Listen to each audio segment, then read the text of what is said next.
It's 6:40 here on your Tuesday. Good morning to you. Thanks for joining us. Near Cutbank, a rancher would sing "The Farmer's Daughter" by Merle Haggard to his daughter Candace. That sentiment would one day grow into a fiber dyeing business that captures the Treasure State's colorful culture. In this week's Montana Made, MTN's Keely Van Middendorp reports from the Farmer's Daughter's Fibers near Great Falls.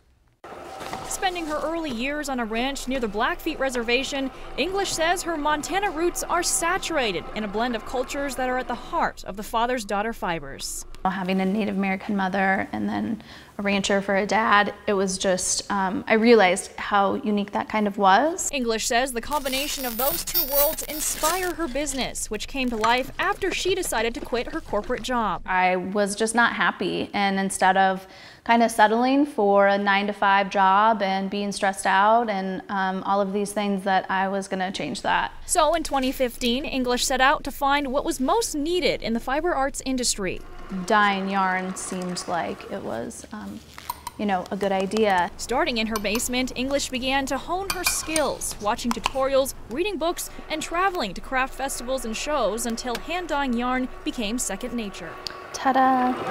Since then, the Farmer's Daughter Fibers has moved behind the Columbus Center in the old hospital laundry facility, another piece of history threaded through the business that adds uniqueness to their products. What we produce and the colorways we create are very much kind of have a nostalgic feel to them. And so, being in the building really just fit in with all of that. English credits her business's growth to the sentimentality of simpler times, which many find here in the last best place. And when you're in the city or, more urban areas, it's harder to do that. So I wanted to kind of be able to bring that to people. Yeah. And so that, I think, is why we attract so many people outside of the state.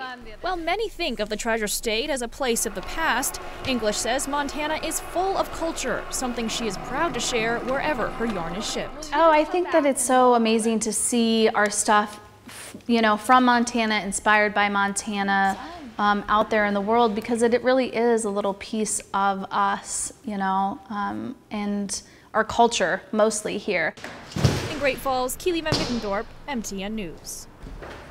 Now, Keely tells us Farmer's Daughter's products can be found in 20 states, 5 countries. English says her goal is to keep growing the Farmer's Daughter Fiber website, along with increasing wholesale orders outside of Montana. For store hours, more information, simply visit us online. Right now, 6:40.